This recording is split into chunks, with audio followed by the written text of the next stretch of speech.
So welcome to the channel. My name is David. I'm studying to be an engineer in product development and design at the moment. And I'm also running a creative network called Fleet of Creators. So if you want to connect with other creators, feel free to check it out. So in the background here, you probably see a bunch of posters or frames.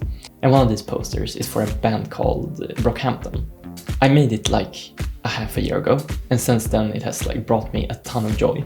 And I think it's for a couple of reasons. The first and obvious one is that I really like the band or the hip-hop collective.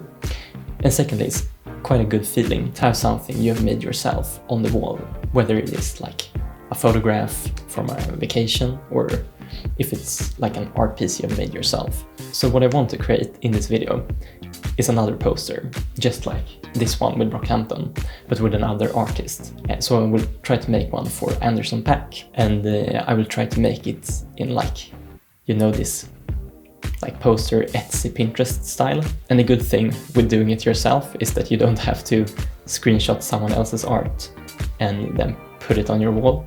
You can feel good about yourself that you have made it yourself. So what I will be using in this video is Adobe XD. I will trace over the outlines of the artist. I will add some lyrics to the poster and as well the name and the year. So for this poster, I will try to mimic the illustration style done by the artist Ali Graham for the music video Jewels. Yeah, I will speed through the process and you will see what I will do.